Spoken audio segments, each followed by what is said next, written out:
sorry, I keep losing signal apparently. I'm on a back road here in a couple minutes. I didn't realize I was going to lose service. I didn't lose it coming out this way.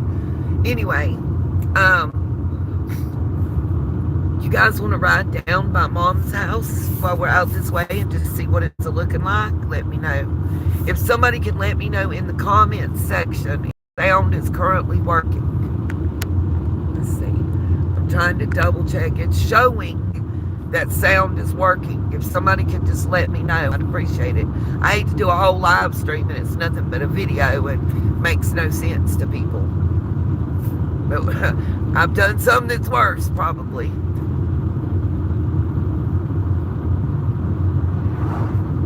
Okay, thank you so much. Just waiting on everybody to get notifications and it to quit booting me out and back in. But I wanted everybody last night, it was kind of like my way of saying thank you to everybody that's, you know, been there for the long haul and the short haul. And those of you, maybe, you know, a lot of people that tune in on YouTube, not just my channel, but across the board, are like me. They don't have transportation, and you know, a lot of times they miss even free events like that because they don't have a way to go to it. And I've just wanted to share. Last night, I wish my camera would have been able to pick up and show things better, and I apologize for that. I literally don't have an old phone. It's a Samsung. It's got the 3 cameras on the back and everything, but it's not a great camera. You know, it's better than my old one though. But anyway, probably I would say not quite, I'm going to say 80% of the entire county's population turned out for those fireworks.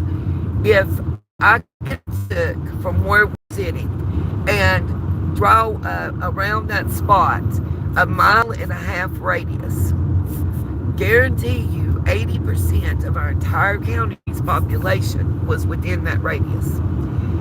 I was even shocked at the number of people that turned out for the fireworks. We have 2 that are within the county. This set of fireworks display that I took y'all to is the Morganton one, the city of Morganton. There's also one that's usually either the 3rd or the 5th. That's in Valdez, city of Valdez, which is also within Burke County. It's the lower end, going towards Charlotte. And this one is the upper end, heading towards Old Fort and Asheville. We get a lot of people from neighboring towns and counties, because what I've been told is Catawba County does a pretty nice one. That's where Hickory is. That's the area where the mass pew-pewing happened. And but McDowell and Caldwell counties, they say don't do a lot. Hello, welcome. So I wanted to talk about something that I had saw on Michelle Walks today. And I know I've said before, I wasn't going to get involved in another missing child's case. And I'm not to the point that I was in Summers. But because of the Summer Wells case, sorry, you guys got choked on my saliva.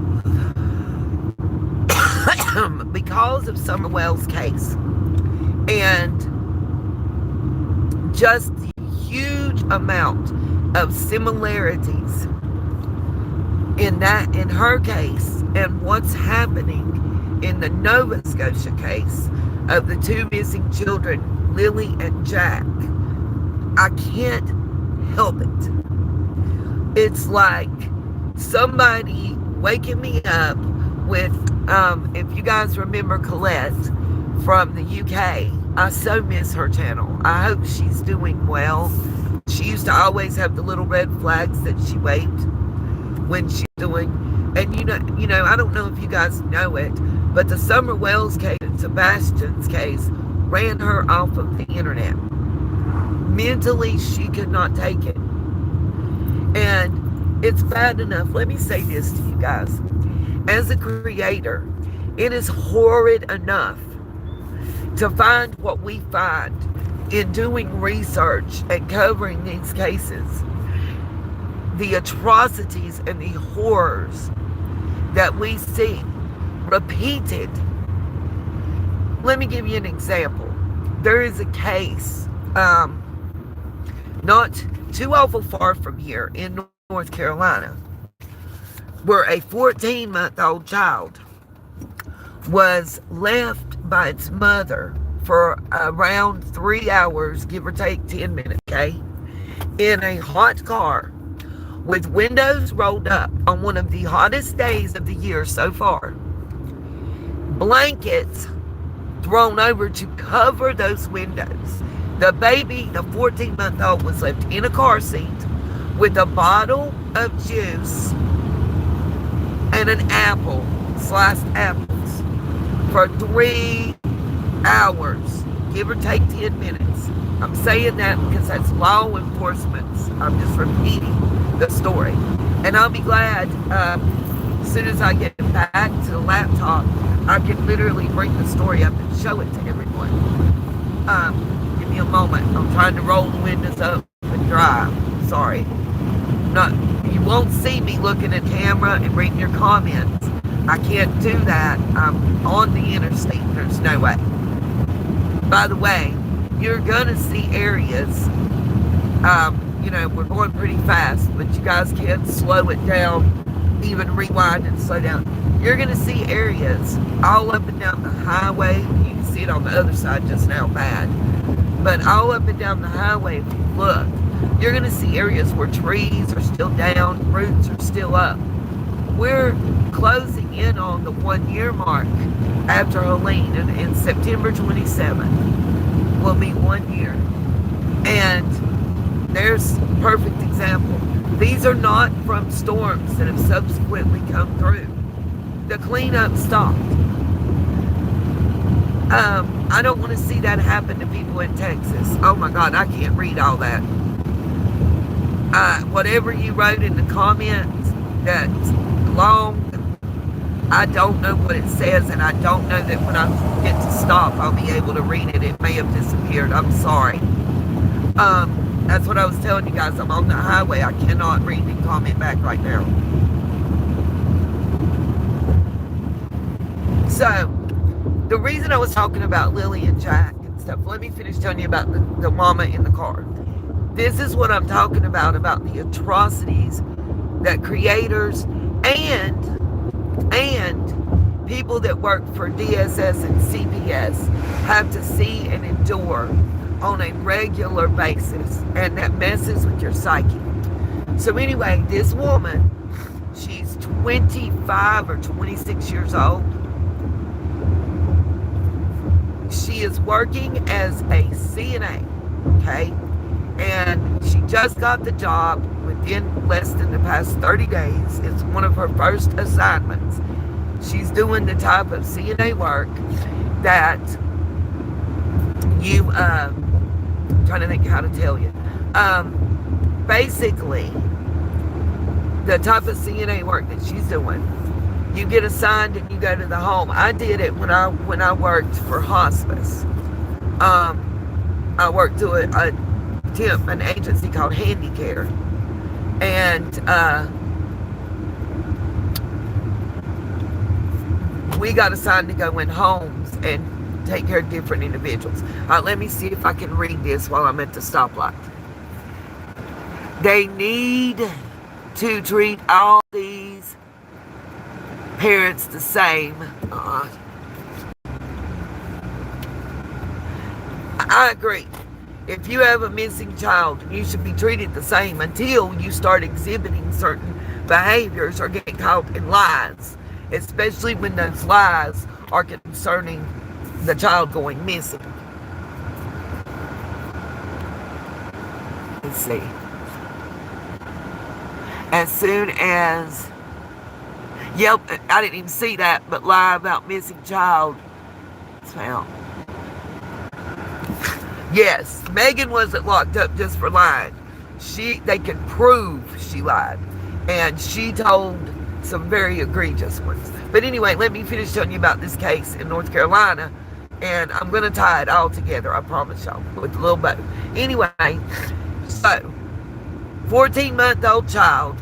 Mama works as a CNA doing home care for clients. She just got the job, and her babysitter calls out on her at the last minute, okay? So she makes the smart decision of parking her car, and I'm assuming it's street parking because there's no pictures or video included with this. Only pictures are the mugshot of the mother. So let me tell you the story real quick. Anyway, so she puts blankets over the windows. She didn't roll the daggum windows down. She rolls all the windows up tight. Puts the baby, the 14-month-old, in the car seat. Gives it slices of apples and a little juice bottle. And puts the blankets over her car. Locks it up. Carries her happy ass inside the people's house. And calls herself in a home health aide. Doing food and medicine and cleaning for this woman. And for 3 hours, like I say, give or take 10 minutes. Could be 3 hours, 10 minutes, could be 2 hours and 50 minutes, okay?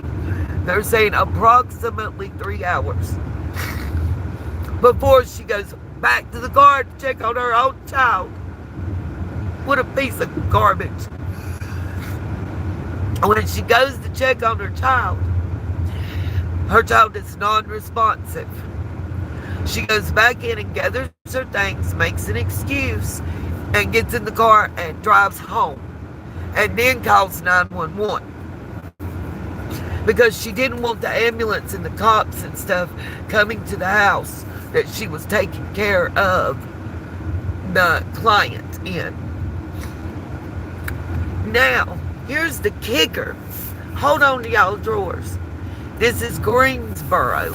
I believe it's Greensboro, North Carolina. It's right near Statesville, where this occurred.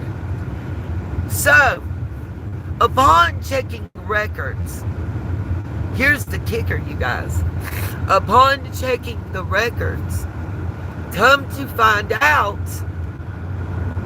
the police twice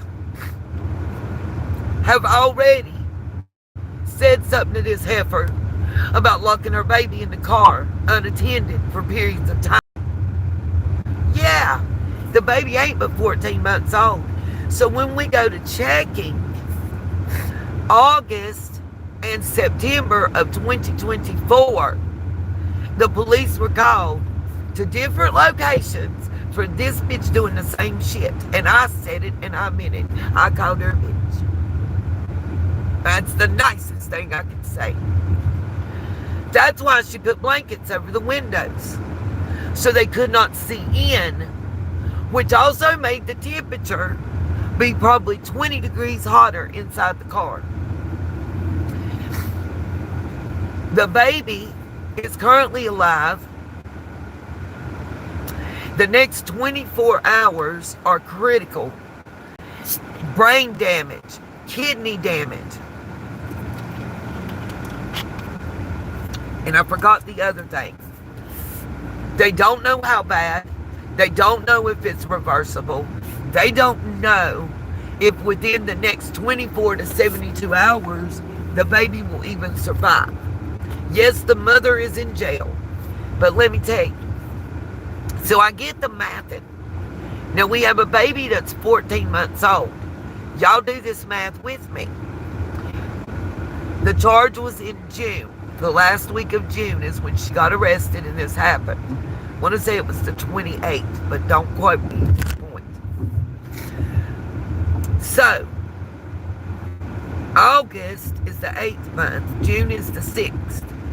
So it's 10 months ago, the first charge. So that puts the baby at around 4 months old for one of the charges, right? Then the one in September, y'all are getting the point, I think. So we got one charge where the baby, according to records that I can find, was about 3 months old. Hey, was his and Miss Justice, welcome, welcome. So the first time in August, the baby was approximately 3 months old when she got told. The second time in September, almost to the day, a month later, the baby was 4 months old. They didn't write a report. They didn't make an arrest. They didn't even give her a ticket on either of those two occasions. All they did was warn her and make a report. It's not even showing that Department of Children's Services were called or notified. Or this would probably never happen. This is what I'm talking about. When you have situations where it just is blatantly outright that the person is either not mentally capable of understanding and doing their job as a parent, or they just don't want a child and don't care. It seems like DCS does nothing. They could have took that baby and this would have never happened. They could have made her at least take a parenting class. Nothing was done. A warning issued. Twice in a row, 2 months in a row last year, 2024. Then we hit June of 2025 and we got a baby that we don't know if it's going to survive. Now, in my opinion, the mom is garbage.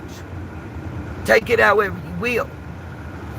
But why was she put in the position as a single mother with a new job and no child care and no assistance for that? Because when she lost her other job, her child care got took away. And the way it works in North Carolina, people have argued with me, but I was in the program.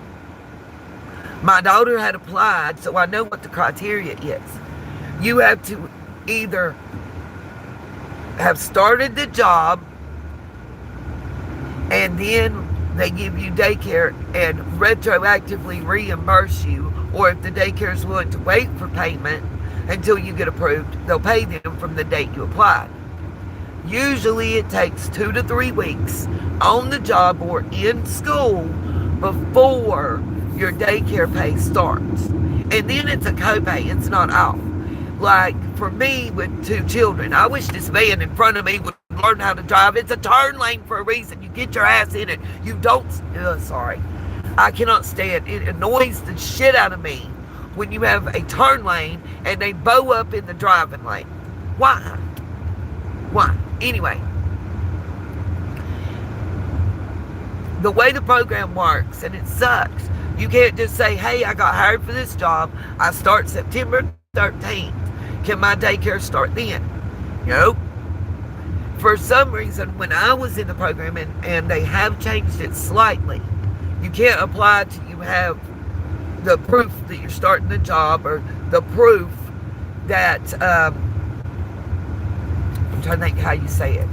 The proof that you're starting a job, or the proof that you're starting school. You have to have that proof to show them. And then it still takes like 10 business days for them to get all the paperwork done and everything. And your daycare to actually start. And your child being able to be there. And daycare is much more expensive now than it was when Lance and Lacey were growing up. And honey, I had 2. And I got a $10 discount for the second one. Daycare, when they were small, was, for me, it was $110 per child per week. And I got the second one for $100. So $210 a week. And by the way, I worked for Drexel Heritage Furniture, running a Nash sander in their machine shop. And for 41.68 hours, I still have the stub somewhere, I brought home $181. My daycare bill, taxes and everything, and fees and everything for 1 week was $210. So I was nearly $30 in the hole after I worked to be able to get childcare. Imagine, just let that marinate for a moment. Then I had rent due by the week. My rent was $125. I'm like, I didn't even make enough to pay daycare, much less to pay the rent. And that's not an easy job. And I'm not, how do I say this? I guess my complaint is something that I've been pointing out since I was in my 20s. Our system is screwed up.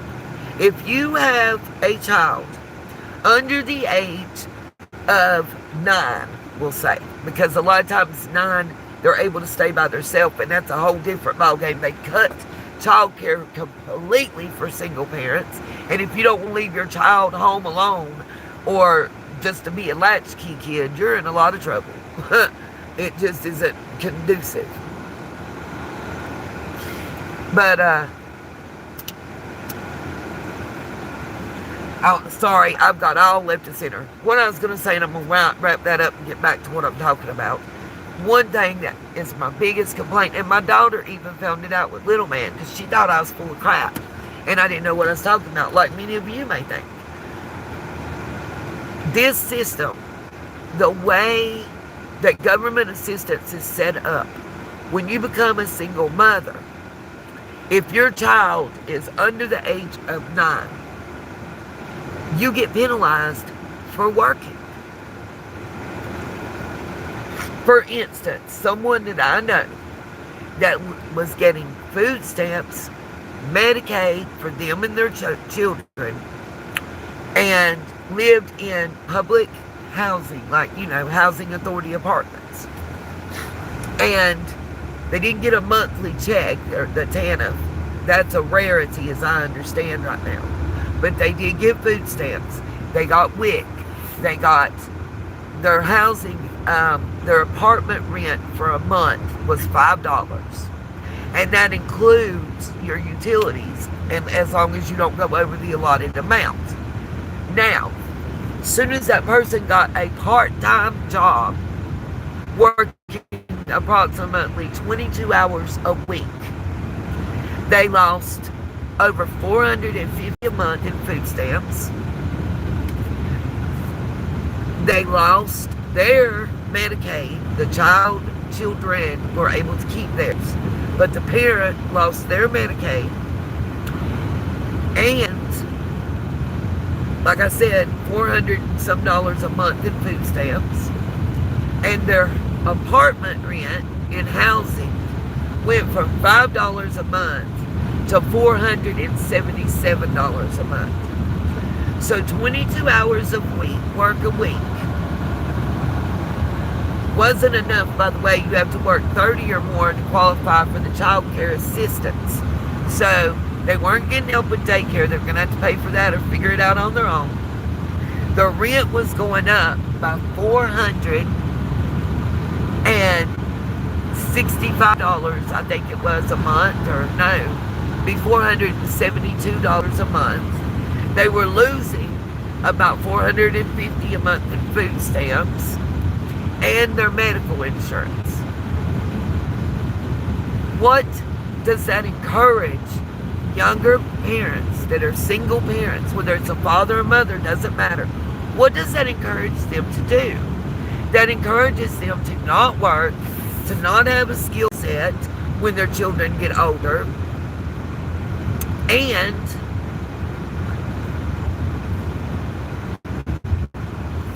to live off even when Lacey were small. It was frustrating to me because I could have sat back and drew a check for, dadgummit, I missed the turn in to get to Dollar General. All right, y'all. I'm trying to go to a DG. Y'all about to go in with me. Anyway, my opinion is that it discourages young parents from working and being self-sufficient to sitting down and being lazy and trifling and living off of welfare. You can't say it does anything other than that. It costs you more to work than you can make. You would have to get a job where you brought home, after taxes and everything, like $500 a week, or to be able to justify what you're going to lose immediately. Plus, they were going to have for daycare. After taxes, they wasn't even making $250 a week. Yeah, it's like a setup, absolutely, and it's unfair. Somehow, the system needs to be fixed. It's broken, and I mean, I've said this since I was in the system. I'm not advocating for government support of people. That's not what this is about. For me, it's saying rather than penalize that person because they want to work, why not say, if you continue this job, after 90 days, we're going to have to slowly taper off your food stamps and rent assistance. We're going to give you daycare assistance, but we're going to slowly taper down the food stamps you're getting, and we're going to slowly raise your rent, but not above a certain amount on either one. And after 6 months, it goes down again. Do it every 90 days till they're getting no assistance, but they're able to support themselves on the feet. No, what they do is as soon as you start making money, that first paycheck or two puts you over what you're allowed or whatever, and it's like a rug pull immediately. Like, if you say you get your food stamps on, let's say, the 13th, and you start your job on the 17th, the next 13th of the month, you're not going to get the same amount of food stamps. You're going to be majorly cut. Yet, if you got $400 a month, that next month, you're going to be lucky to get $93. And that's the reality. And then when your rent's due at the first of the month, after you started that job on the 17th, your rent's going to go from $5 to $400 and something. And you ain't even got your first paycheck yet. How can it be anything but making you dependent upon the government? Which, if we raise generations of single-parent homes that are dependent upon the government, and that's how those children are raised, we are creating a society that is dependent upon Uncle Sam. And you guys know, I mean, I'm not a fan of that. I don't think anything that gives the government more control of your life is not good for me. I don't know about y'all, but it's not what I'm looking for in my life. Anyway, what I wanted to say real quick before I go into Dollar General, because I'm going to have to end the live stream, I think. Unless y'all want to go in Dollar General with me, let me know in the comments. Do you want me to end it? Do y'all want to go in Dollar General? Or do you want me to leave it in the car running while I run in the store and back out? I'll let y'all choose. Those are the three. 1 is end it. 2 is take you with. 3 is leave you in the car. As soon as you can vote, please do. Anyway, I was telling you the story about the lady and the fact that the third time was really the charm. I want to know, in your mind, does law enforcement have some capability? Because 10 months ago and 11 months ago, they could have put a stop to this if they had taken action.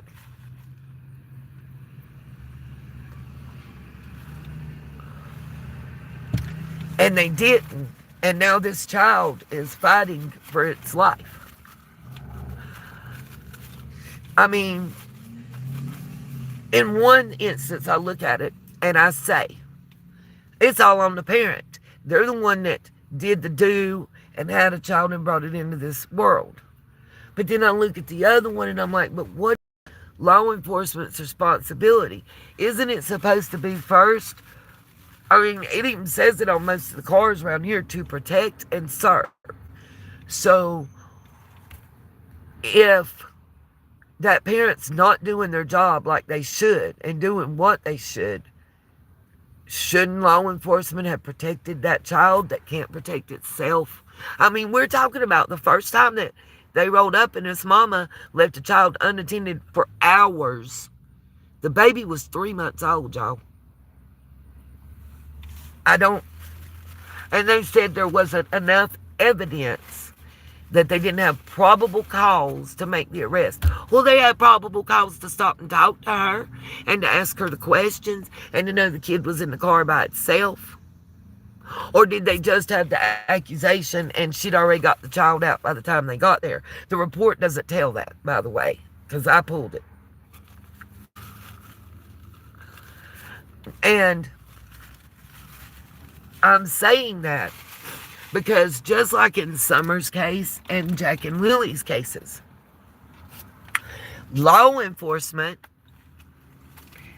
and child protective services have been there, dealt with the parent and done nothing. And then the child is left to pay the price.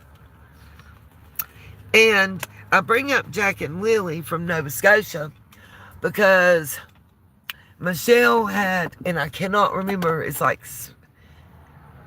True Crime Smoke and Fog or something, Through Fog or something, had an audio interview with Malia, the mother of Jack and Lily, her half-sister.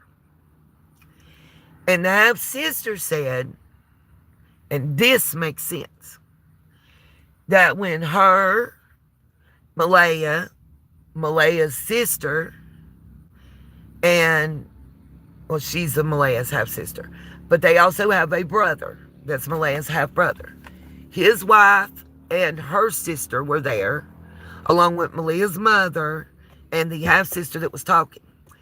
The half-sister that was talking told us some interesting information and something that I had suspected, but nobody had talked about, so I didn't have proof. And it's the same suspect that's present in Summer Wells' case. And the same one that I've seen make people who had professional jobs, money, homes, be on the street in less than 2 years, panhandling, with no home, no car, no nothing.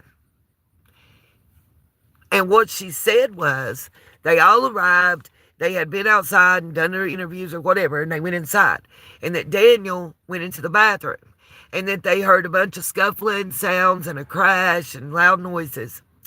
And that when he came out, they asked him if anything was wrong and was he okay, basically. And he said no. And I can't remember if it was the sister or the sister-in-law wanted to go to the bathroom. His wife were even paying attention to him being there. And when he got out, and this is paraphrasing, I'm just repeating what I heard. The one that needed to go to the bathroom, and I believe the mother, went in the bathroom and looked around. Long story short, and it got bleeped out during the interview, but apparently it didn't bleep it out enough that if you had closed captioning on, it showed what was said. And what was said was that they went in the bathroom and checked, and long story short, he was doing rugs. He was doing his math problems. He apparently had an issue with it before and had been clean for some time. That's the story. When confronted after they went in the bathroom, they didn't confront Daniel, they confronted Malia. And allegedly, his rug use had been a problem for 2 years and had gotten unbearable. And that's why she wanted to leave. When the confrontation took place, it was in the driveway. Authorities were still there. Argument and physical altercation happened. The rug use came out. And that is why the only way Malia was able to have the child, the Meadow, Daniel and her child, is if she, one, was with someone to supervise her that was nobody that lived on the property, and two, she had to leave. That's why she left as quick as she did and the way she did, allegedly. Has nothing to do with now not talking to the interview people and the police. One has nothing to do with the other, as I'm taking it.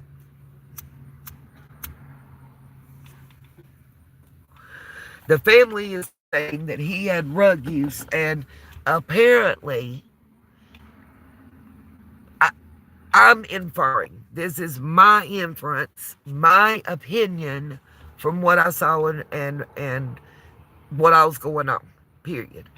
And that is that either she was tolerant and okay with this, and this is from the CPS side, okay? Protective Services side. Department of Protective Services, Department of Child Services. What I'm understanding is that either she was okay with it or she was also using. And in my personal opinion, ain't nobody gonna be with somebody doing math for 2 years and they're not doing it too sometimes. That's my personal thought process. Also, it explains to me, in my opinion, why the grandma didn't want the cupboard in the camper searched. I mean, call me crazy.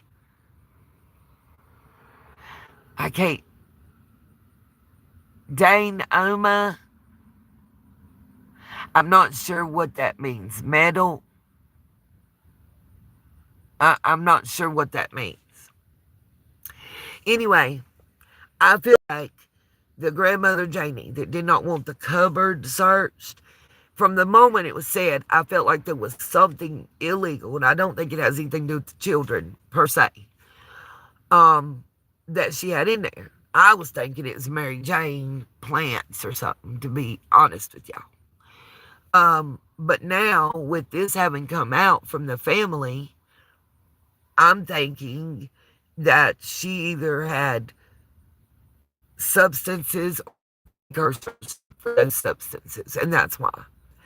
It does make sense if that came out during the argument in front of authorities, why Protective Services for Children would say that the baby couldn't stay on that property, and that if Malia wanted to retain custody, she needed to move and be somewhere where she could be supervised by someone that they approved. It also makes the story, in my opinion, that Durwood is telling, Duran, whatever his name is, make a little bit more sense. Sometimes his mama used to say, we got to peel the banana and read between the lines. I'm thinking that everybody there was doing them rugs. I'm thinking that the neighbors saying that they thought it was a dope house and they didn't know children lived there makes more sense now. I'm thinking that reports of heavy traffic in a party makes more sense. And I'm also thinking that they wanted to prove that it was right or wrong and truth or not. And that's why they wanted cameras to see if possibly in the late hours, early hours of the morning that the children walked out then, and it wasn't reported till later because they were unaware. Now, what do I see the same as Summer in this case in a rundown real quick before I go in here? What I see is parents that have been accused of drug use in parties close to the date of the child going missing, claims that it's a rug house and there's a lot of different people in and out that shouldn't be around children. Admission of whatever form you want to call it of neglect, because in both cases, a child was not being supervised correctly and appropriately or they wouldn't have been able at those ages to just walk off unnoticed. That goes for Lily, Jack, and Summer. And then we have a story that just doesn't, the timeline don't fit, it don't make sense, and it just doesn't seem quite appropriate for everything that's going on. And it doesn't explain anything about the children. It hops all around it, and that's on both of them. And it's almost like it's a written story that's been memorized and regurgitated on Summer Wells' case and on Lily and Jack's case.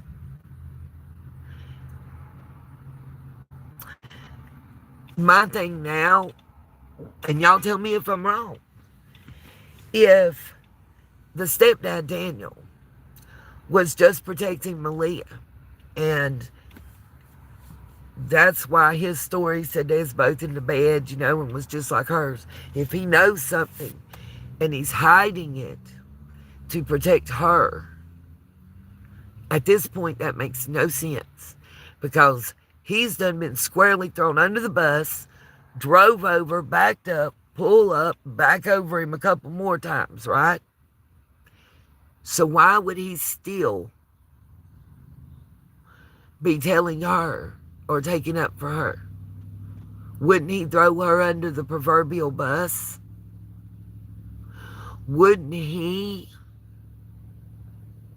see the writing on the wall and try to save himself? Just questions in my mind. And another thing that really struck me, and this in the comment section after I end this or right now, let me know how it marinates with y'all. I don't know why, but I kind of am stuck on this.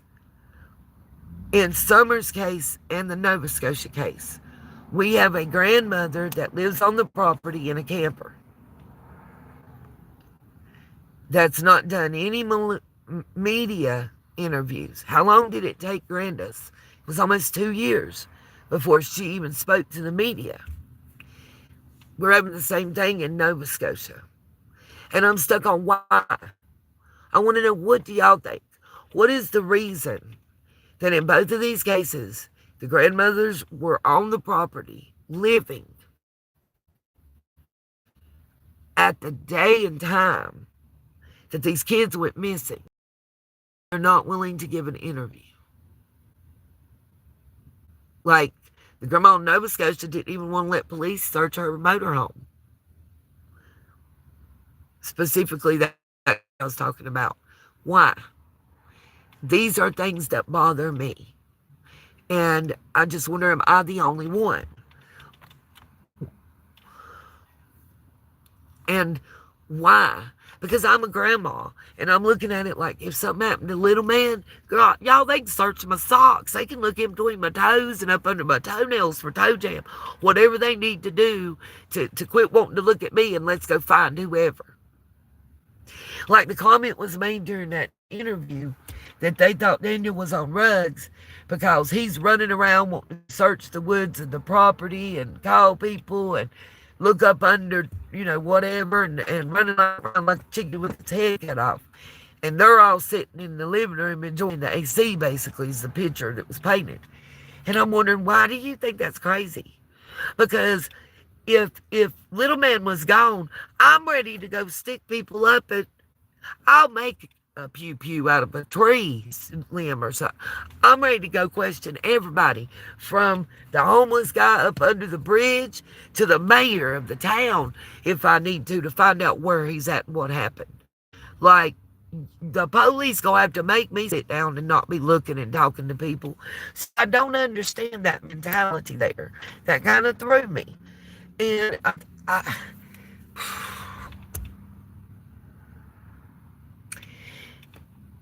in Summer's case and the Nova Scotia case, I keep coming back to feeling like the disappearance, missing, was a pre-planned event.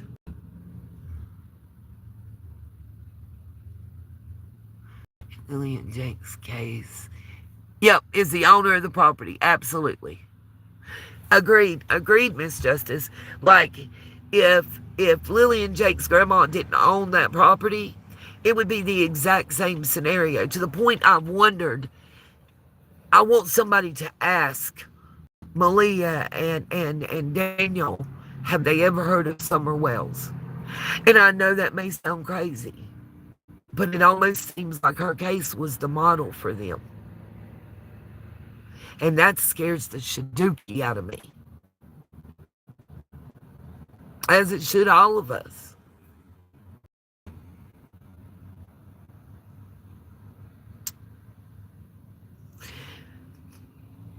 And a part of me, and this is going to sound insane probably, but y'all can tell me it is or it ain't.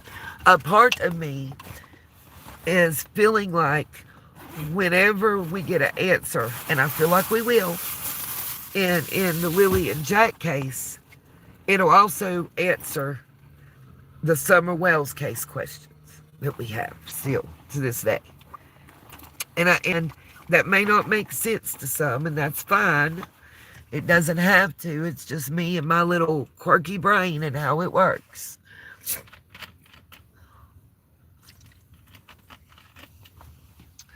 All right, guys. I'm going to get off here and go in Dollar General, and then I'm going to scan the receipt.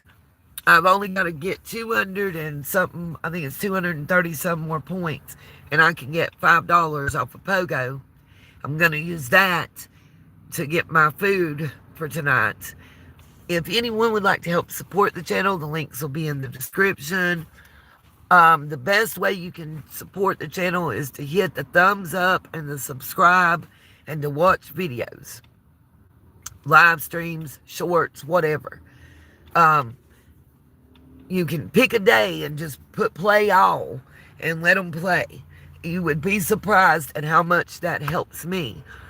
I would love to get to the point to where I get a monthly check from YouTube for at least $100, and it's enough that I can put it back into and run the channel. Because right now, I get a check about once every 4 or 5 months, and it's not enough to pay for the data and stuff and gas to drive places and do videoing, and I really want to be able to do that. I'm trying to currently decide, just to let everybody know, I'm trying to currently decide if I'm going to just sell the motor and the transmission and park the camper, or if I just want to sell the whole thing and buy a van or SUV. I honestly feel like it would be better because I wouldn't have to be doing so much walking that I'm not physically able to do in the heat. It would be less gas to get places. And in living in the motorhome, what I have found is I really just need the space up to where the bathroom is. There's a whole extra about 10, 11 feet that I could easily do without. It'd be a smaller area to heat and cool, and gas consumption would be cut in half. Let me know what you guys think in the comments. I will try, no promises, to go live when I get back to the camper tonight. Not sure if it'll be. It'll probably be after Lacey's boyfriend gets home, because I'm really trying to help her take care of Jeremiah and do the best I can. Peace, love, and light. Let me know how y'all feel about these similarities in these cases. I've seen other creators discuss it finally. It's just a little creepy to me that almost makes me feel like that somebody researched Summer's case and decided to reenact. And that scares the crap out of me. Peace, love, and light. See you guys later. Thank you.